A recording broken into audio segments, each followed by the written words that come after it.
नमस्कार, स्वागत है आपका वी टाइम न्यूज पर और आपके साथ मैं हूं पहली चौहान। बढ़ते हैं खबरों की ओर। सूरत एक नया सिविल अस्पताल है, इसलिए यह संभव है। मान लीजिए 1000 बिस्तरों वाली इमारत में एक बिस्तर पर 2 मरीजों का इलाज चल रहा है। स्टेम सेल कोरोना इमारत की 8वीं मंजिल पर बच्चों के वार्ड के अवशेष सामने आए हैं, जहां एक बिस्तर पर 2 मरीजों का इलाज चल रहा है।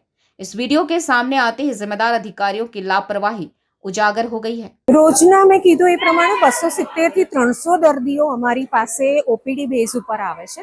તે પૈકી રોજના 60 થી 70 જેવા દર્દીઓને અમારે દાખલ કરવા પડે છે અને વોર્ડમાં રાખી એમને ડૉક્ટરના નિરીક્ષણ હેઠળ રાખી લક્ષણો અનુસાર વર્ગીકૃત કરી અને એને જે તે ટીમની હેઠળમાં સારવાર માટે સોંપવામાં આવે છે.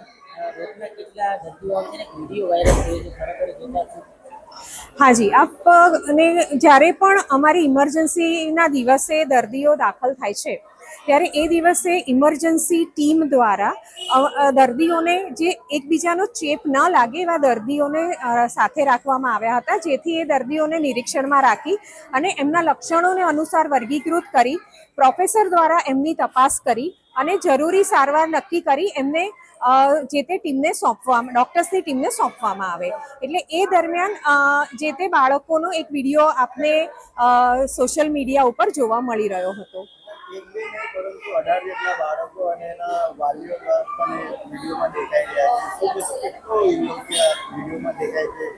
જી, શરૂઆતમાં જ્યારે બાળક દાખલ થાય છે ત્યારે બાળકની ઉંમર, બાળકના જે રોગ એ તમામને ધ્યાનમાં રાખ્યા બાદ એને ડૉક્ટરના ઓબ્ઝર્વેશન હેઠળ રાખ્યા બાદ વર્ગીકૃત કરી અને સારવાર ચાલુ કરવામાં આવે છે. એ દરમિયાન જેમ મેં કીધું, ચેપ નહીં લાગે એવા બાળકોને સાથે રાખીને જોવામાં આવે છે અને એની સારવાર નક્કી કર્યા પછી એમને શિફ્ટ કરવામાં આવે છે, જેથી અમારા નર્સિંગ સ્ટાફ દ્વારા અને ડૉક્ટર્સની ટીમ દ્વારા આગળના પગલાં લઈ શકાય. જી, સૌ જાણે છે પહેલું સુખ તે જાતે નર્યા. મચ્છરજન્ય રોગો છે, આપની આસપાસ મચ્છરની ઉત્પત્તિ ન થાય તેના માટેના પગલાં લો. સરકારશ્રી દ્વારા અને મ્યુનિસિપાલિટી દ્વારા એના માટેના જરૂરી સૂચનો આપવામાં આવે છે, એનું અક્ષરઃ પાલન કરો. વાયરલ બીમારી હવાથી ફેલાય છે, ભીડભાડવાળા જ્યારે ક્ષેત્રમાં ફેલાય છે.